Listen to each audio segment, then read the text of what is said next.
श्री साईबाबा लोकप्रबोधन कला महाविद्यालय वडनेर BA भाग 3 सत्र 6 विषय मराठीच्या अभ्यासवर्गामध्ये सर्व विद्यार्थ्यांचं स्वागत आहे.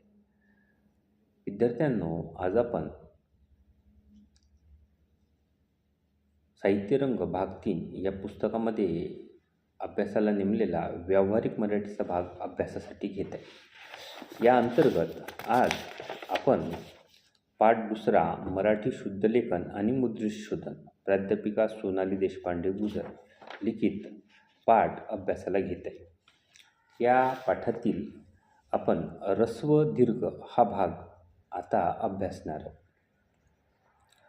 ऱ्हस्व दीर्घासाठी 5वा नियम आहे आणि या 5 नियमाचे काही उपनियम आहेत, ते आता आपण अभ्यासणार आहोत. यातला पहिला उपनियम आहे, मराठीतील तत्सम इकारांत व उकारांत शब्द दीर्घांत लिहावे. मराठीमध्ये जे तत्सम इकारांत आणि उकारांत शब्द आहे ते दीर्घांत लिहावे. उदाहरणादाखल कवी,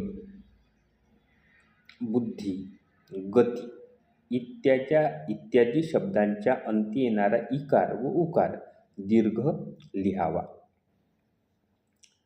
याशिवाय आणखी काही शब्द आहेत, जसं पाटी, जादू, पैलू हे शब्दसुद्धा दीर्घांत लिहावे, ते ऱ्हस्वांत लिहू नये.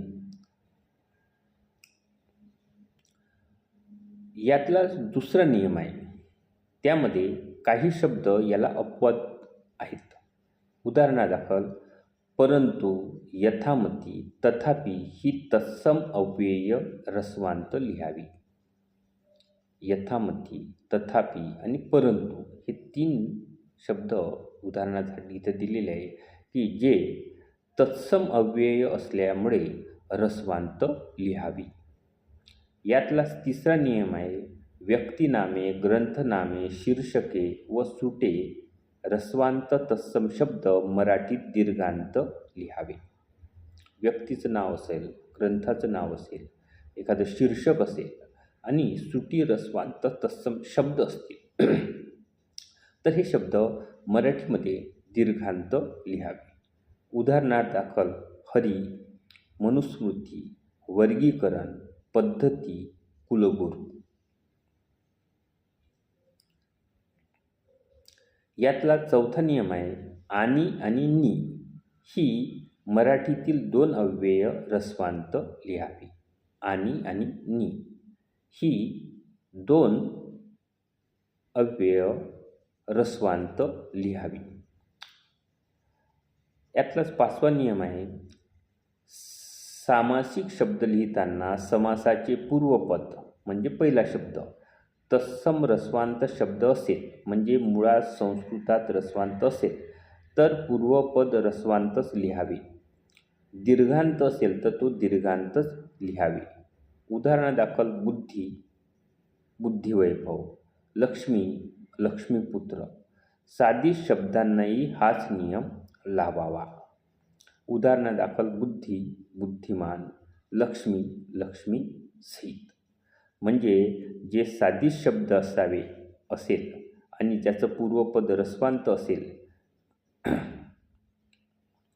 ते ऱ्हस्वांत, दीर्घांत असेल ते दीर्घांत आणि साधी शब्द असेल तर त्यांनासुद्धा हाच नियम लावावा.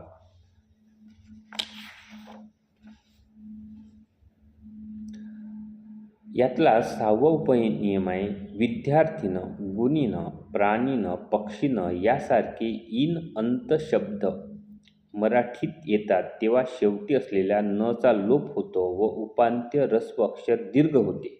परंतु हे शब्द समासात पूर्वपदी आले असता, म्हणजे समासातील पहिला शब्द असता, ते ऱ्हस्वांतच लिहावे.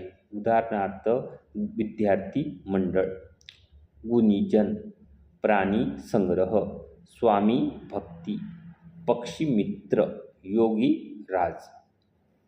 काय म्हणतं शेवटला नियम, विद्यार्थीनं, गुणीनं, प्राणीनं, पक्षीनं यासारखे इन अंत शब्द मराठीत येतात तेव्हा त्यांच्या शेवटी असलेल्या नचा लोप होतो व उपांत्य ऱ्हस्व अक्षर दीर्घ होते. परंतु हे शब्द समासात पूर्वपदी आले असता म्हणजे समासातील पहिला शब्द असता ते ह्रस्वांतच लिहावे.